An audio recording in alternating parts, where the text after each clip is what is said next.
Hello everyone, welcome to my YouTube channel English literature zone. आज के video में हम लोग राल्फ वॉल्डो इमर्सन की काफ़ी famous essay the American scholar को पढ़ने वाले हैं। इस वाले वीडियो में हम द अमेरिकन स्कॉलर से रिलेटेड जितने भी मोस्ट इंपॉर्टेंट क्वेश्चन आंसर हो सकते थे, चाहे वो लॉन्ग क्वेश्चन आंसर हो 10 to 12 मार्क्स के लिए, या फिर 5 मार्क्स का शॉर्ट क्वेश्चन आंसर हो, या फिर ऑब्जेक्टिव के पॉइंट ऑफ व्यू से, तो वो सारा कुछ लगभग 70 to 80% हम इसी एक ही वीडियो में कवर अप कर लिए हैं। अगर आप लोग के सिलेबस में ना द अमेरिकन स्कॉलर है तो कंफर्म ये वाली वीडियो आप लोग के लिए काफ़ी हेल्पफुल होने वाली है। इस वीडियो के हेल्प से आप 10 to 12 मार्क्स का क्वेश्चन आंसर, 5 का क्वेश्चन आंसर, साथ ही साथ ऑब्जेक्टिव सारा कुछ सॉल्व कर पाओगे। तो शुरू करते हैं। सबसे पहले हम लोग का इंट्रोडक्शन वाला सेक्शन है, और ये इंट्रोडक्शन वाला सेक्शन ना राल्फ वॉल्डो इमर्सन से रिलेटेड कोई भी लॉन्ग क्वेश्चन आ जाए तो उसमें ये आप इंट्रोडक्शन लिख सकते हो। Ralph Waldo Emerson the American scholar is a speech.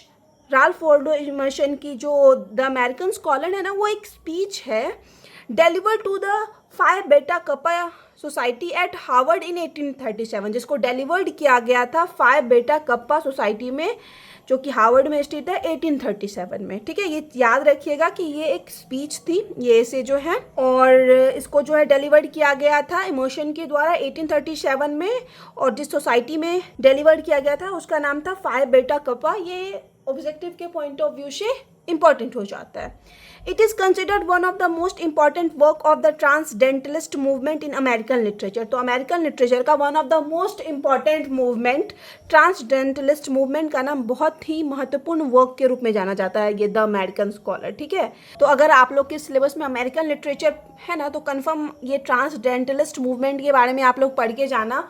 बहुत ज़्यादा चांसेस हो जाते हैं 80 to 90% कि आपके एग्जाम में पूछे गए ये ट्रांसडेंटलिस्ट मूवमेंट के बारे में। This essay is divided into several section. इस एसे को, it means the American scholar जो हम लोग का एसे है, उसको ढेर सारे अलग अलग सेक्शंस में डिवाइड किया गया है। It's discussing different aspects what emotions believe to be role and qualities of a true American scholar. और जो हर सेक्शन है ना, वो अलग अलग एक्सपेक्ट को, अलग अलग पहलुओं को डिस्कस करता है कि इमर्सन जो है क्या मानते हैं कि क्या एक जो स्कॉलर होता है अमेरिकन स्कॉलर, उसकी क्या रोल होनी चाहिए, क्या भूमिका होनी चाहिए, उसके अंदर क्या क्वालिटीज़ होनी चाहिए ना। मतलब अमेरिकन स्कॉलर के रोल्स को, क्वालिटीज़ को अलग अलग सेक्शन में डिस्कस किया गया है इस एशे के। अब नेक्स्ट हम लोग का अबाउट राल्फ वॉल्डो इमर्सन के बारे में हम लोग थोड़ा बहुत पढ़ लेते हैं। ऑब्जेक्टिव के पॉइंट ऑफ व्यू से इंपॉर्टेंट हो जाता है। अगर एग्जाम में क्वेश्चन स्पेशली ऑथर से रिलेटेड ना आए तो आप ये वाला सेक्शन पूरी तरह से स्किप कर सकते हो, लिखना ज़रूरी नहीं है। बाकी अगर आप लॉन्ग क्वेश्चन आंसर लिख रहे हो, आपका आंसर छोटा बन रहा है, तब आप ये वाला सेक्शन यूज़ कर सकते हो। Emerson is America's one of the foremost writer. Emerson जो है अमेरिका के सबसे प्रमुख लेखकों में से एक है। ही वॉज एन एसेइस्ट, वो एक एसेइस्ट थे, निबंधकार थे, लेक्चरर थे, फिलोसोफर थे, एबोलिशनिस्ट थे एंड पोएट थे। एबोलिशनिस्ट का अर्थ हो जाता है एक ऐसा इंसान जो कि स्लेवरी के विरुद्ध हो, इट मीन्स दास प्रथा के विरुद्ध हो, अगेंस्ट हो, तो उसके लिए जो है ये एबोलिशनिस्ट टर्म यूज किया जाता है।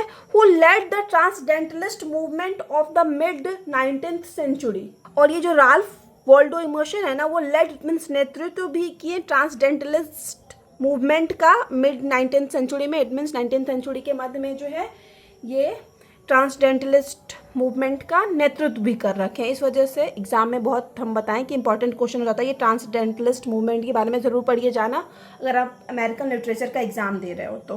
He has won many awards for his literary achievements. इनको जो है अपने लिटरेरी अचीवमेंट्स, साहित्यिक अचीवमेंट्स के लिए ढेर सारा अवार्ड मिल रखा है। Emerson wrote most of his works essays as lectures first and then revise them for print. Essay जो है अपना ज़्यादातर जो इम्पॉर्टेंट एसे है ना, सबसे पहले उसको लेक्चर्स के फॉर्म में, इट मीन्स मोस्टली जो इनका वर्क है वो लेक्चर के रूप में ही डिलीवर्ड किया गया था पहले। उसके बाद में इसको रिवाइज किया गया, पुनः प्रिंट करके पब्लिश करवाया गया। His first 2 collections of essay, Ralph Waldo Emerson की जो पहली 2 कलेक्शन है, पहला 2 समूह है एसेस का, जिसका कि नाम है essay first series and essay second series. They include the well known essay. तो इन दोनों सीरीज में ना, फर्स्ट और सेकेंड सीरीज में ढेर सारा वेल नॉन, इट मीन्स प्रसिद्ध एसे शामिल है राल्फ वॉल्डो इमर्सन का। जैसे कि पहला सेल्फ रिलायंस। सेल्फ रिलायंस जो है मोस्ट इंपॉर्टेंट वर्क हो जाता है राल्फ वॉल्डो इमर्सन का। आप लोग को कंफर्म पढ़ के जाना चाहिए अगर आप लोग के सिलेबस में राल्फ वॉल्डो इमर्सन है तो। The over soul circle, the poet and the experience. उसके बाद Walt Whitman refer to his as his master. और वॉल्ट विटमैन जो कि इंग्लिश लिटरेचर के काफ़ी फेमस पोएट हैं, ऑथर है हम लोग कह सकते हैं, वो उनको अपने मास्टर के रूप में मानते हैं। ठीक है, तो यहाँ पे हम लोग का ऑथर वाला सेक्शन खत्म हो गया। अब मेन इंपॉर्टेंट क्वेश्चन है उसको पढ़ेंगे। इस वाले क्वेश्चन में हम डिस्कस किए हुए हैं influence of nature on the scholar in the American scholar. ठीक है, इन्फ्लुएंस ऑफ द नेचर या इंपॉर्टेंस ऑफ नेचर पूछ देना, नेचर से रिलेटेड कोई भी क्वेश्चन पूछ दे और उसको द अमेरिकन स्कॉलर या फिर राल्फ वॉल्डो इमोशन से जोड़ देना, तो उसके आंसर में ये वाला सेक्शन आप लिख सकते हो। लगभग 3-3.5 पेज का ये सेक्शन हम रेडी किए हुए हैं। फिर से हम बोलेंगे, ये यहाँ नोट्स स्टार्ट करने से पहले अगर आपको नोट्स ये वाला बड़ा करना है, 3-3.5 पेज से ज़्यादा लिखना है, तो ये आप सेम इंट्रोडक्शन लिख सकते हो। ठीक है, तो स्टार्ट करते हैं। नेचर के इन्फ्लुएंस को देखते हैं द अमेरिकन स्कॉलर में। In the American scholar Ralph Waldo emotion emphasises the crucial role of nature in the development of a true American scholar. कि राल्फ वॉल्डो इमोशन की जो वर्क है, जो एसेज है द अमेरिकन स्कॉलर, उसमें ना emphasises it means व्याख्या किए हुए हैं कि कितना क्रूशियल महत्वपूर्ण रोल होता है, महत्वपूर्ण भूमिका होती है नेचर का in development of a true American scholar. की एक सच्चे अमेरिकन स्कॉलर के डेवलपमेंट में, एक सच्चे अमेरिकन विद्वान के डेवलपमेंट में ना नेचर कितनी ज़्यादा महत्वपूर्ण भूमिका निभाता है ना, उस चीज़ की व्याख्या जो है Ralph Waldo Emerson the American scholar में कर रखे हैं। ही बिलीव्स दैट, ऐसा इमोशन का मानना है कि nature is a vital source of inspiration and wisdom for the scholar. कि नेचर जो है, प्रकृतिक जो है, वो सबसे महत्वपूर्ण सोर्स है, सबसे महत्वपूर्ण स्रोत है इंस्पिरेशन इट मीन्स प्रेरणा का, और साथ ही साथ विजडम इट मीन्स बुद्धि का, for the scholars it means विद्वानों के लिए। ही आर्ग्यूज दैट, यहाँ पे इमोशन तर्क देते हैं कि बाय ऑब्जर्विंग नेचर, नेचर को ऑब्जर्व करके, नेचर का ध्यानपूर्वक अवलोकन करके, निरीक्षण करके, scholars can learn fundamental truth about life, harmony and balance. के जो स्कॉलर्स होते हैं, जो विद्वान होते हैं ना, वो जीवन के बारे में, सामंजस्य के बारे में और बैलेंस इट मीन्स संतुलन के बारे में ना एक फंडामेंटल ट्रूथ सीख सकते हैं। इट मीन्स हो जाता है एक मौलिक सत्य को सीख सकते हैं। There are ways in which the scholar benefits from nature. कि यहाँ पे कुछ तरीका है, वेज है, जिसके ज़रिए जो है स्कॉलर्स जो है बेनिफिट ले सकते हैं, फ़ायदा ले सकते हैं नेचर से। वो हम आगे डिस्कस किए हुए हैं point wise. Inspiration and creativity, की कैसे इंस्पिरेशन देता है नेचर, और क्रिएटिविटी इट मीन्स रचनात्मकता में भी मदद करता है। नेचर प्रमोट्स इमेजिनेशन, नेचर जो है ना इमेजिनेशन को प्रमोट करता है, इट मीन्स कल्पना को और भी ज़्यादा बढ़ावा देता है प्रकृति।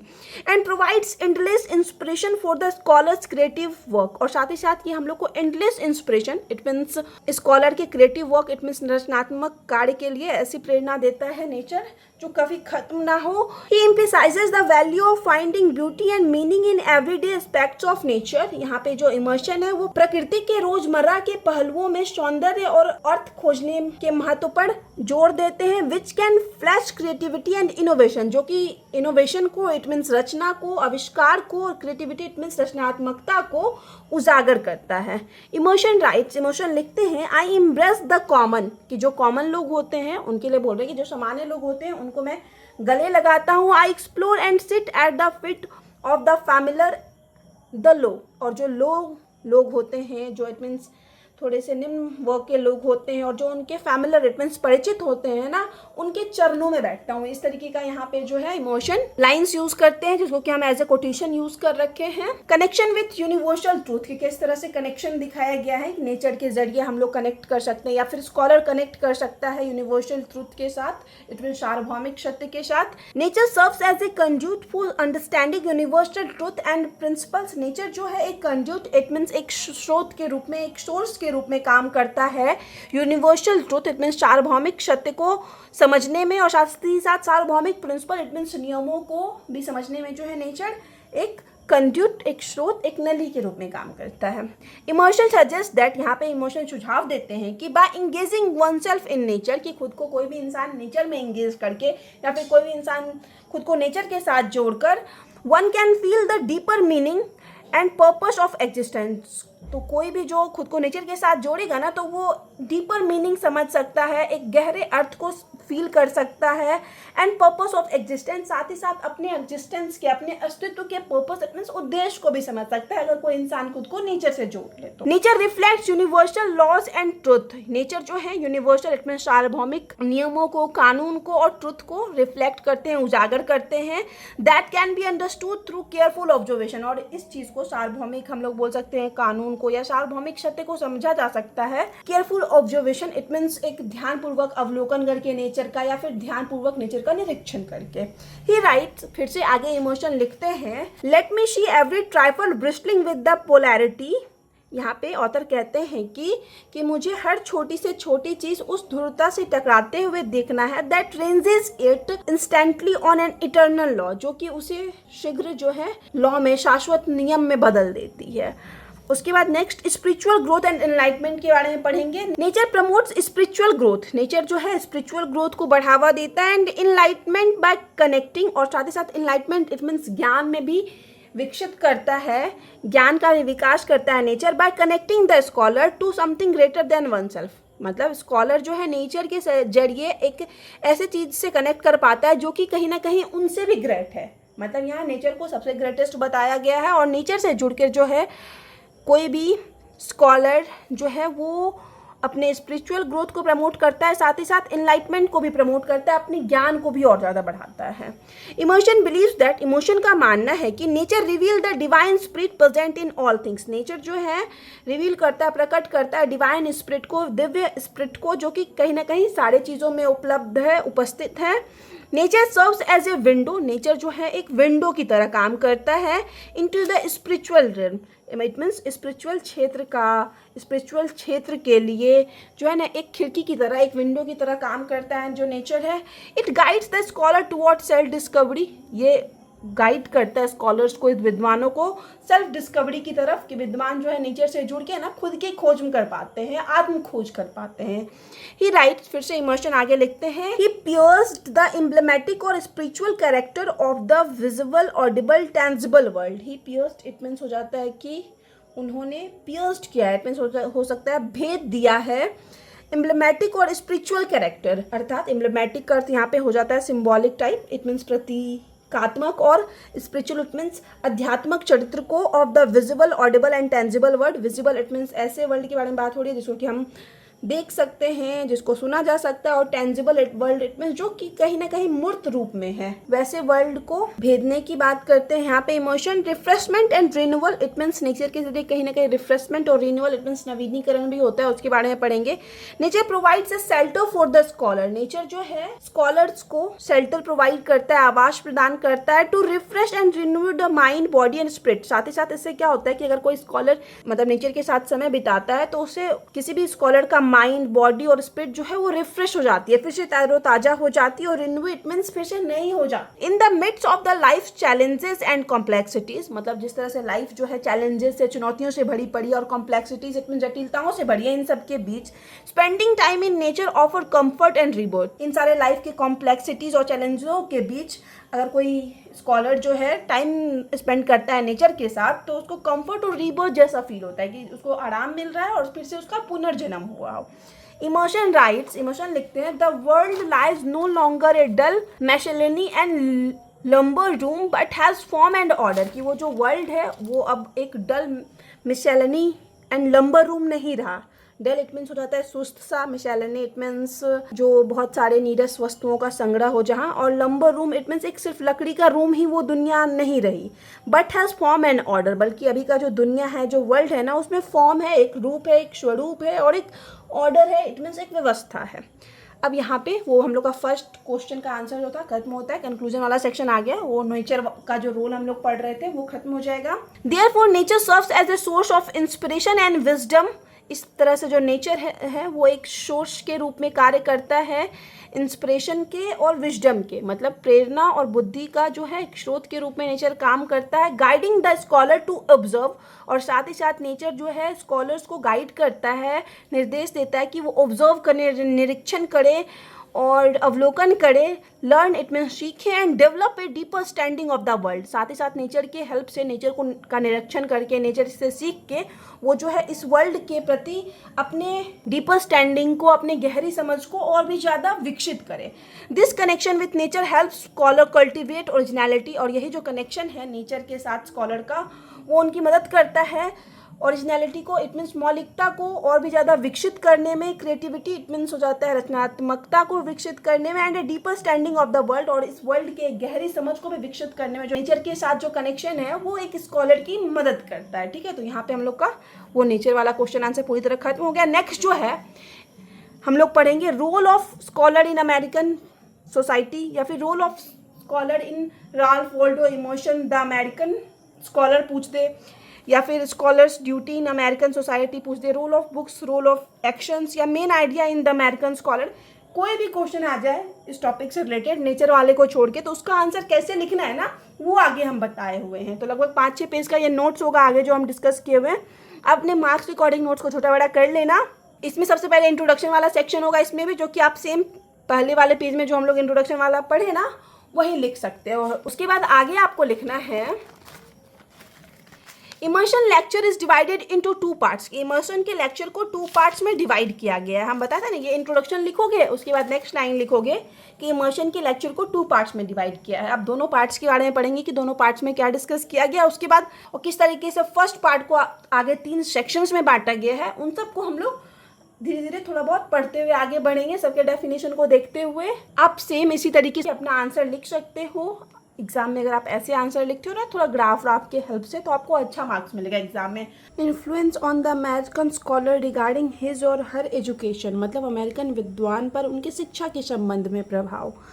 अब सेकेंड पार्ट में डिस्कस किया गया emotions idea about what a scholar should do. Emotions के उन विचारों को सेकेंड पार्ट में डिस्कस किया जिसमें वो बताते हैं कि स्कॉलर्स को क्या करना चाहिए।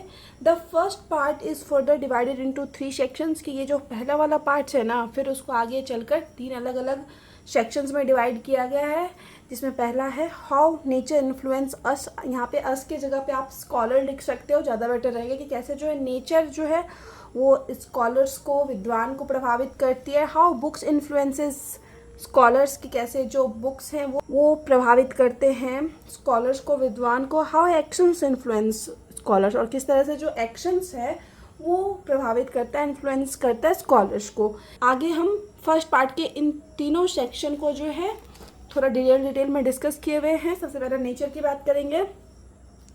Nature is the first source of knowledge for a scholar, कि एक स्कॉलर के लिए जो सबसे पहला स्रोत होता है नॉलेज का, ज्ञान का, वो नेचर होता है। It encourages scholars to think independently, कि नेचर जो है स्कॉलर की हेल्प करता है कि वो इंडिपेंडेंटली, इट मीन स्वतंत्र रूप से सोच सके, and form their own ideas. साथ ही साथ जो है नेचर के हेल्प से ही स्कॉलर जो है अपना खुद का एक आइडियाज़, इट मीन्स अपने विचारों को एक आकार दे पाते हैं। It is a vital source of inspiration and wisdom. फिर से बता रहे हैं कि नेचर जो है सबसे महत्वपूर्ण स्रोत माना जाता है इंस्पिरेशन, इट मीन्स प्रेरणा का, और विजडम इट मीन्स बुद्धि का, फॉर द स्कॉलर्स, विद्वानों के लिए। इमोशन बिलीव दैट, इमोशन का ऐसा मानना है कि man is related to all nature.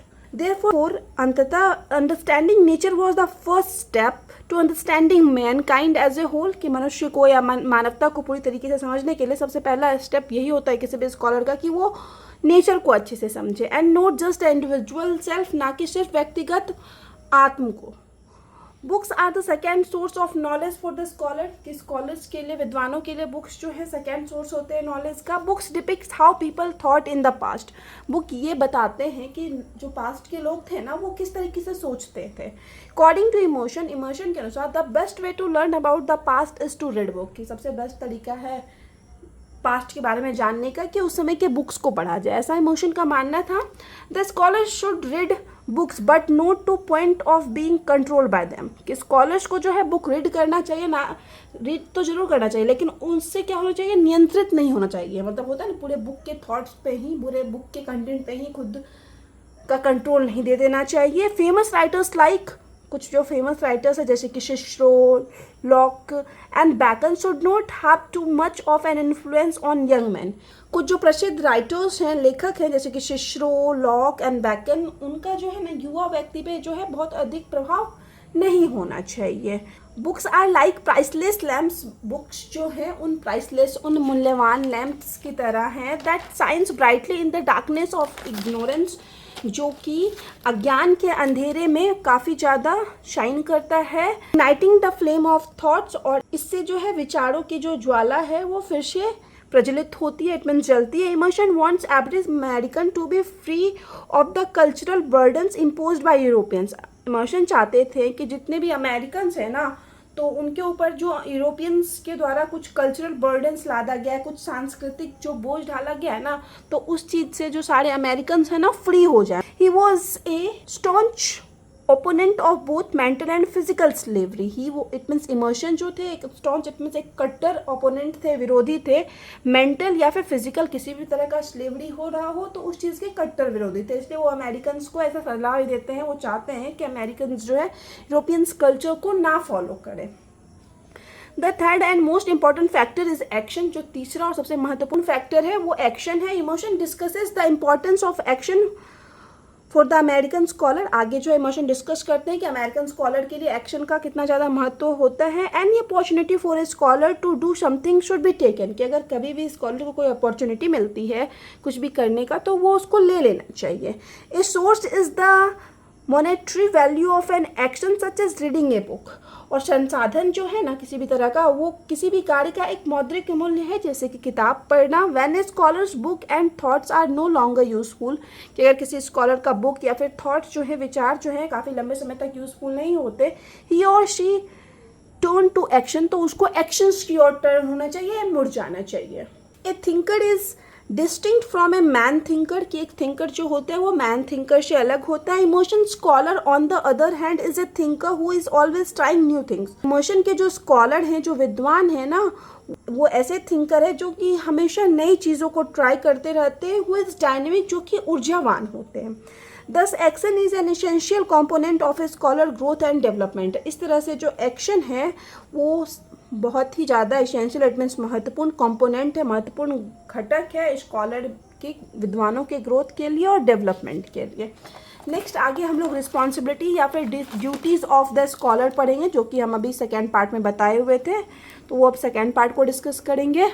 In the second part of the essay, इस एसे के दूसरे पार्ट में Emerson discusses what a scholar should do. Emerson जो है वो डिस्कस करते हैं कि स्कॉलर को, एक विद्वान को क्या करना चाहिए। ही सेज, वह कहते हैं, it is the scholar's responsibility to gain self confidence and self realization, कि ये स्कॉलर की रिस्पॉन्सिबिलिटी होती है कि वो सेल्फ कॉन्फिडेंस गेन करे और सेल्फ रियलाइजेशन गेन करे। Scholar must avoid endorsing popular ideas and beliefs held by the respected leaders in society. उनका कहना है कि विद्वानों को समाज में सम्मानित नेताओं द्वारा रखे गए विचारों और विश्वासों का समर्थन करने से बचना चाहिए। Paying close attention to the life, जीवन पर जो है, मतलब जो स्कॉलर्स होते हैं उनको जीवन पर ध्यान देना चाहिए। एंड एक्सट्रैक्टिंग द ट्रुथ, और ट्रुथ को दिखाने की कोशिश करनी चाहिए। ट्रुथ को इट मीन सच्चाई को सामने लाना चाहिए। From the vast number of appearances is one of the most important thing a scholar must do. मतलब वास्ट नंबर ऑफ अपीयरेंसेज है, इट मीन्स बहुत सारे लोग जो दिखावा करते हैं, बहुत सारे दिखावों में से जो है ना ट्रुथ को सामने लाने की कोशिश करनी चाहिए। और ये जो है सबसे महत्वपूर्ण थिंग होता है जो कि कोई भी स्कॉलर कर सकता है। The scholar should be self assured, brave and fearless. एक स्कॉलर को सेल्फ एश्योर्ड इट मीन्स आत्मविश्वासी, साहसी और निडर होना चाहिए। यहाँ पे आपको एक कोटेशन मेंशन करना है जो कि हम इधर लिख रखे हैं कि self confidence and conviction are the keys of success in every sphere of life. ये कोटेशन मेंशन करने के बाद आप आगे लिखोगे, the scholar should not be a neophyte with no knowledge, कि एक जो विद्वान होता है, जो स्कॉलर होता है ना, उसको बिना किसी ज्ञान के नौसिखिया नहीं होना चाहिए। He should not try to avoid social and political responsibilities, उसे अपनी सामाजिक और राजनीतिक जिम्मेदारियों से बचने की कोशिश नहीं करनी चाहिए। He shouldn't just brush off the bad things that happen in the world, उसे दुनिया में होने वाली बुरी चीज़ों को अनदेखा नहीं करना चाहिए। Instead of being afraid of speak about them, मतलब उन बुरी चीज़ों के बारे में बोलने से डरने के बजाय ही शुड डू सो, उनको उन बुरी चीज़ों के बारे में विद्वानों को, स्कॉलर्स को बोलना चाहिए। अकॉर्डिंग टू इमोशन, इमोशन के अनुसार great man shape people's mind, कि जो महान लोग होते हैं वो लोगों के दिमाग को आकार देते हैं through what they notice and learn, जो वे देखते हैं और जो सीखते हैं उनके जरिए। And ordinary people are drawn to और follow them like the waves of the Atlantic ocean and drawn to the moon, कि जिस तरह से अटलांटिक महासागर की लहरें चांद की ओर आकर्षित होती है या फिर चांद का अनुसरण करते हैं, उसका पीछा करती हैं। उसी तरह जो ऑर्डिनरी लोग होते हैं ना, वो महान लोगों के दिमाग को फॉलो करते हैं, उनकी ओर आकर्षित होते हैं। The scholar jobs is to educate people. Scholar का, विद्वान का जॉब होता है, काम होता है कि वो लोगों को एजुकेट करे अबाउट वेरियस टॉपिक्स, अलग अलग टॉपिक्स के बारे में। फॉर द गोल्डन एज के लिए, also known as age of opportunities, जो कि एक अपॉर्चुनिटीज़ के एज के रूप में भी जाना जाता है। इन्फिनाइट पोटेंशियल, और इन्फिनाइट पोटेंशियल इट मीन्स हो जाता है अनंत संभावनाओं के एज के रूप में भी जाना जाता है। To begin and grow the scholar must contribute and do his part. तो उसके शुरुआत और विकास के लिए ना विद्वानों को योगदान देना चाहिए और अपनी भूमिका निभानी चाहिए। As the true father of American transcendentalism के एक सच्चे पिता के रूप में, फादर के रूप में, Emerson wants the ideal scholar to have a universal idea about a man. Emerson चाहते हैं कि एक आइडियल स्कॉलर को, एक आदर्श स्कॉलर को यूनिवर्सल आइडिया होना चाहिए मनुष्य को लेके। There is a mystic link between man, God and nature, की एक रहस्यमय लिंक देखने को मिलता है, संबंध होता है मैन इट मीन्स मनुष्य, भगवान, और नेचर इट मीन्स प्रकृति के बीच। The scholar must rise above the greed and worldly power and pelf. कि एक जो स्कॉलर होता है ना, विद्वान होता है, उसको वर्ल्डली इट मीन्स इस दुनिया के लालच से, पावर इट मीन्स शक्ति से, और पेल्फ इट मीन्स धन से ना, उन सब चीज़ों से ऊपर उठ जाना चाहिए। इन सब का लालच उसके अंदर नहीं होना चाहिए, ना पावर का, ना पैसा का, ना धन का। Every individual should with full confidence, कि सारे इंडिविजुअल्स को, सारे लोगों को पूरे कॉन्फिडेंस के साथ, आत्मविश्वास के साथ, relay on his on instinct, अपने इंस्टिंक्ट पे, अपनी प्रवृत्ति पे भरोसा करना चाहिए। And should make those instincts prevail for the good of the world, और वर्ल्ड के गुड के लिए, इट मीन्स दुनिया की अच्छाई के लिए, उन सारे इंस्टिंक्ट का, इट मीन्स उन सारे प्रवृत्तियों को जो है और भी ज़्यादा प्रबल बनाना चाहिए। He must work patiently to achieve his noble aims, अपने नोबल एम्स इट मीन्स महान लक्ष्य की प्राप्ति के लिए पेशेंसली, धैर्यपूर्वक कार्य करना चाहिए। The lowest class in society is being given more and more importance in literature, कि जो लोएस्ट क्लास है सोसाइटी की, समाज का जो निम्न वर्ग है ना, उसको लिटरेचर में अभी के टाइम जो है बहुत ज़्यादा महत्व दिया जा रहा है। It points to the birth of a new age, और ये इसी तरफ चीज़ की तरफ इशारा करता है कि एक नए एज का बर्थ हुआ है, नए एज का जन्म हुआ है। The literature of the poor it means गरीबों का साहित्य। The feeling of a child, एक चाइल्ड, बच्चों के अनुभव को। The philosophy of the street it means सड़क के फिलोसफी को। The meaning of the household life, गृहस्थ जीवन के अर्थ को। Are the topics of new age, वो नए एज का लिटरेचर का टॉपिक्स है। ये सारा विषय जो है नए एज के लिटरेचर में फॉलो किया जाता है। The American scholar must try to bring about such a revolution in literary taste as we see in the writing of Goethe, Goldsmith, Burns, Cowper, Wordsworth and Carlyle। कि जो American scholar, American विद्वान हैं, उनको भी अपने साहित्य test में, साहित्य रुचियों में ऐसी क्रांति लाने की कोशिश करनी चाहिए जैसा कि हम Goethe, Goldsmith, Burns, Cowper, Wordsworth, Carlyle के लिटरेरी वर्क्स में देखते हैं।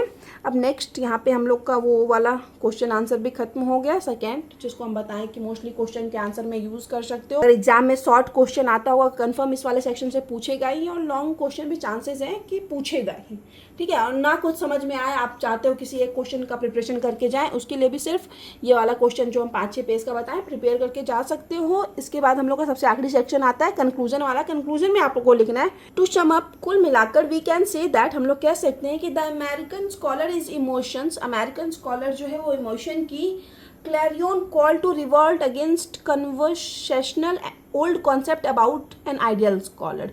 कि अमेरिकन स्कॉलर जो है ना, वो इमोशन की जो पुरानी कॉन्सेप्ट थी एक आइडियल स्कॉलर को लेके, उसके विरुद्ध एक विद्रोह है, ठीक है। द अमेरिकन स्कॉलर में एक आइडियल स्कॉलर होने का जो पुराना कॉन्सेप्ट का था, उसके प्रति विद्रोह दर्शाए हुए हैं या फिर विद्रोह किए हुए हैं।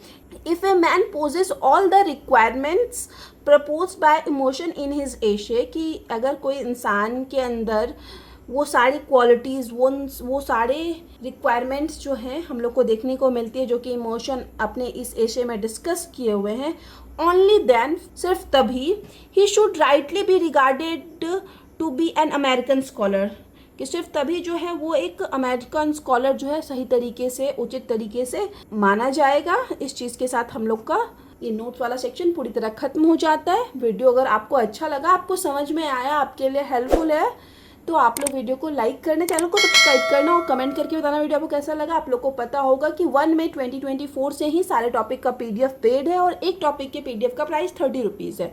तो अगर आपको इस टॉपिक का द अमेरिकन स्कॉलर का PDF चाहिए, ये वाला नोट चाहिए, तो PDF के लिए आपको पेड करना होगा। पेड PDF के लिए आप हमको टेलीग्राम पे या फिर इंस्टाग्राम पे मैसेज कर सकते हो। टेलीग्राम का लिंक, इंस्टाग्राम का लिंक दोनों आपको इस वीडियो के डिस्क्रिप्शन बॉक्स में मिल जाएगा। हम लोग के चैनल का एक टेलीग्राम ग्रुप भी है, आप चाहो तो वहाँ भी ज्वाइन कर सकते हो। उसका लिंक भी आपको इस वीडियो के डिस्क्रिप्शन बॉक्स में मिल जाएगा। मिलते हैं नेक्स्ट वीडियो में नेक्स्ट टॉपिक के साथ।